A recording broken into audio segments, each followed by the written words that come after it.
নমস্কার বন্ধুরা, আর গরম খাবার চ্যানেলে আপনাদের সবাইকে স্বাগত জানাই। বন্ধুরা, আজকে সুস্বাদু ডিম বিরিয়ানি বাড়িতে কিভাবে তৈরি করবেন খুব সহজভাবে, ঘরোয়া উপকরণ দিয়ে খুব সুস্বাদু একটা বিরিয়ানি আপনারা তৈরি করে খেতে পারবেন। ঝরঝরে, একদম ঝরঝরে হবে। এই বিরিয়ানিটা কিন্তু যখন ইচ্ছে তখনই কিন্তু বাড়িতে ঝটপট কিন্তু বানিয়ে খেতে পারবেন। আপনাদের কিন্তু দোকানে রেস্টুরেন্টে যেতে হবে না। প্রথমে একটা মশলা তৈরি করে নিতে হবে। ঘরোয়া মশলা তৈরি করে নিচ্ছি, দেখুন বিরিয়ানি মশলা। এর মধ্যে পরিমাণ মতো গরম মশলা দিলাম, জিরে ছোটো চামচের 2 চামচ দিলাম, মৌরি ছোটো চামচের 1 চামচ দিলাম, ধনে ছোটো চামচের 2 চামচ দিয়ে দিচ্ছি, অল্প একটু জয়িত্রী দিয়ে দিলাম।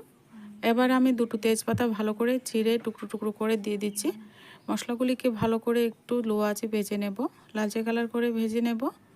তো এইভাবে কিন্তু ভাজা মশলা আমি তৈরি করে নেব। ঘরোয়া বিরিয়ানি মশলা তৈরি করে নিচ্ছি, আপনারা কিন্তু বাজার থেকে কিনে এনেও ব্যবহার করতে পারেন। এবার মশলাগুলি ভালো করে ভেজে নিয়ে একটা থালাতে উঠিয়ে নেব। এবার মশলাগুলি যখনই ঠান্ডা হয়ে যাবে তখনই কিন্তু আমি মিক্সিং জারে গুঁড়ো করে নেব। তো এইভাবে কিন্তু আমার বিরিয়ানি মশলা হয়ে যাবে। আর একটুখানি জায়ফল আমি গ্রেট করে দিয়ে দেব মশলার সঙ্গে। এখানে একটা প্যান বসিয়ে দিলাম, পরিমাণ মতো তেল দিয়ে দিচ্ছি। আমি সর্ষে তেল দিয়েছি। এবার তেলের মধ্যে লবণ দিয়ে দিলাম, পরিমাণ মতো একটু হলুদ গুঁড়ো দিয়ে দেব। আমি এখানে আলু আর ডিম আগে থেকে সেদ্ধ করে নিয়েছি, খোসা ছাড়িয়ে নিলাম। তো প্রথমে আমি আলুটা ভেজে নিচ্ছি।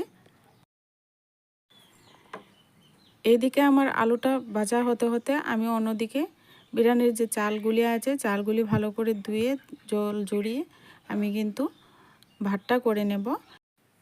এখানে আমি বাসমতি চাল নিয়েছি। বাসমতি চাল ভালো করে জল পাল্টে 2-3 বার জল পাল্টে ধুয়ে নিয়ে এখানে চুলায় একটা প্যান বসিয়ে দিয়েছি। আগে থেকে জল ভালো করে গরম করে নিয়ে পরিমাণ মতো চালটাকে দিয়ে 1 চামচ লবণ দিয়ে দিলাম। আর এখানে 1 চামচ ভিনেগার দিয়ে দিচ্ছি। ভিনেগার দিলে ভাতটা কিন্তু খুব সাদা দপদপে হয়। আপনার ভিনেগারের পরিবর্তে লেবুর রস ব্যবহার করতে পারেন।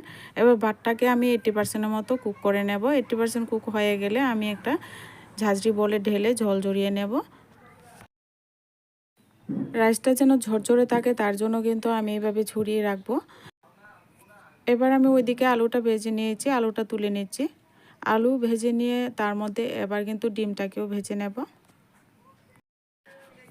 ওই তেলের মধ্যে কিন্তু আমি ডিমটা ভেজে নিয়েছি। আর আমি ডিম বিরিয়ানিটা কিন্তু গরুর যে দেশি মুরগির ডিমটা আছে এই ডিমটা দিয়েই কিন্তু করে নিচ্ছি। আপনারা কিন্তু যে কোনো ডিম দিয়ে ডিম বিরিয়ানি তৈরি করে নিতে পারেন। পরিমাণ মতো একটু লবণ দিয়ে দিলাম, আর হলুদ গুঁড়ো কড়ার মধ্যে ছিল তার জন্য এবার কিন্তু হলুদ গুঁড়ো আর দিতে হবে না।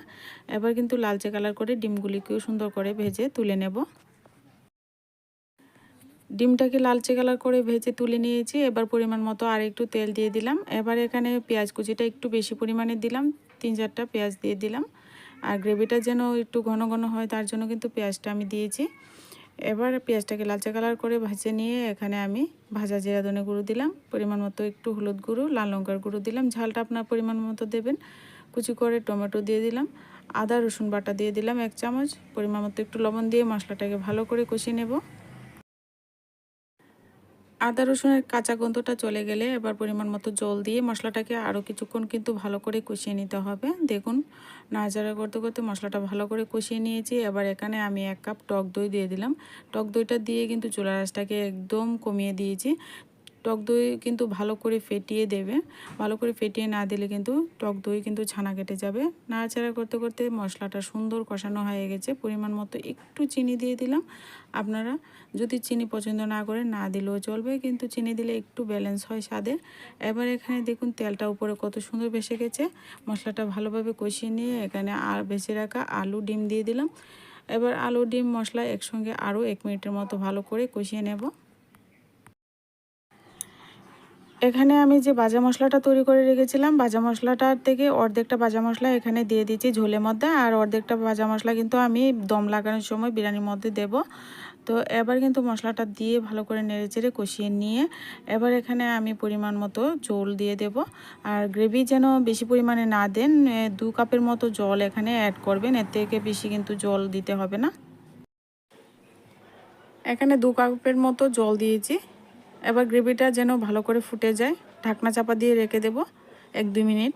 1-2 মিনিট পর ঢাকনা চাপা তুলে এবার ভালো করে নেড়েচেড়ে নেব। একটু নাড়াচাড়া দিয়ে নিয়ে এখানে আমি দিয়ে দেব 2-3টা কাঁচা লঙ্কা। কাঁচা লঙ্কাটা দিয়ে একটু সময় নাড়াচাড়া করে দিয়ে নিয়ে রান্নাটা আর একটু সময় করে নেব। আর একটু সময় করে নিলে কিন্তু গ্রেভিটা আর একটু শুকনো শুকনো হয়ে যাবে।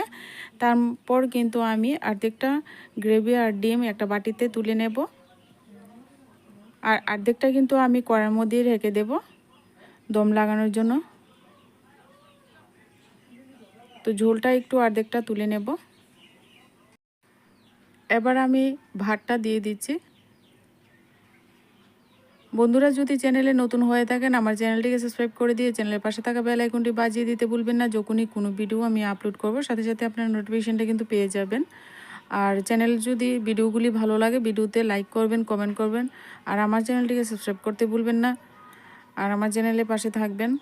আর এবার দেখুন ভাতটাকে ছড়িয়ে দিয়েছি, অর্ধেকটা বাদ দিয়ে দিয়েছি। আর এবার আমি পেঁয়াজ বেরেস্তা দিয়ে দিলাম। বেরেস্তা ভাজাটা আপনাদেরকে দেখাইনি বন্ধুরা, সব কিছু দেখাতে অনেকটা ভিডিও লম্বা হয়ে যায়। আর ভাজা মশলাটা দিয়ে দিলাম। এবার যে উপর থেকে যে আলু ডিম তুলে রেখেছি আলু ডিমটা সাজিয়ে দিচ্ছি। তো আপনারা কিন্তু এইভাবেও করতে পারেন। আবার রাইসটা দিয়ে একবারে ডিম মশলার সঙ্গে ভেজে নিয়েও কিন্তু দম লাগিয়ে রান্না করতে পারেন। ডিম বিরিয়ানি কিন্তু অনেকভাবে তৈরি করা যায়, কিন্তু আমি এইভাবে সহজভাবেই কিন্তু আপনাদেরকে তৈরি করে দেখাচ্ছি। ভিডিও ভালো লাগলে ভিডিওতে লাইক করবেন বন্ধুরা। এবার উপর থেকে আরেকটা লেয়ার তৈরি করে নিচ্ছি। তো দেখুন বাকি সমস্ত ভাতটা কিন্তু আবার দিয়ে দিলাম, দিয়ে আবার উপর থেকে পেঁয়াজ বেরেস্তা দিয়ে দেবো। পেঁয়াজ বেরেস্তা দিয়ে উপর থেকে ভাজা মশলাটা দিয়ে দেবো। আর আমি এখানে দিয়ে দেবো পুদিনা পাতা। আপনাদের কাছে যদি ধনে পাতা থাকে ধনে পাতা দিতে পারেন। আমি এখানে পুদিনা পাতাটা ব্যবহার করছি। এবার কিন্তু আমি পুদিনা পাতাটা উপর থেকে দিয়ে দিলাম। দিয়ে এখানে আমি কিন্তু উপর থেকে যে একটু গ্রেভি রয়েছে তো সমস্ত গ্রেভি টেভি দিয়ে দিচ্ছি। আপনারা কিন্তু কেওড়া জল, গোলাপ জল এখানে অ্যাড করতে পারেন। আমি কিন্তু ঘরোয়া উপকরণ দিয়ে করলাম। কেওড়া জল, গোলাপ জল কিছুই এখানে আমি কিন্তু দিইনি। এবার কিন্তু আমি ঢাকনা চাপা দিয়ে দিলাম। আর ঢাকনার যে ছিদ্রটা আছে একটা কাঁচা লঙ্কা দিয়ে বন্ধ করে দিয়ে চুলার আঁচটা লো করে রেখে কিন্তু আমি 10 মিনিটের মতো একদম লো আছে কিন্তু দম লাগিয়ে নিয়েছি। তো 10 মিনিট রেখে দেওয়ার পর আপনারা কিন্তু একটা চাটুর উপরেও কিন্তু দম লাগিয়ে নিতে পারেন, এতেও কিন্তু দমটা ভালো হবে। এবার আমি দেখুন পরিবেশন করে নিচ্ছি। আর উপর থেকে দেখুন কতটা সুন্দর আর লোভনীয় হয়েছে দেখতে। তো আপনাদেরকে কিন্তু রেস্টুরেন্টে যেতে হবে না, এইভাবে কিন্তু বাড়িতেই তৈরি করে নিতে পারেন দম বিরিয়ানি। দেখুন কত সুন্দর হয়েছে। এবার পরিবেশন করে নিচ্ছি। আজকের ডিম বিরিয়ানিটা যদি ভালো লাগে বন্ধুরা ভিডিওতে লাইক করুন, কমেন্ট করুন, আমার চ্যানেলটির পাশে থাকুন। আর ঝটপট আপনারা বাড়িতে তৈরি করুন আর খান, এনজয় করুন। আজকে ভিডিওটা এই পর্যন্তই, দেখা হচ্ছে নেক্সট ভিডিওতে। ভালো থাকবেন, সুস্থ থাকবেন।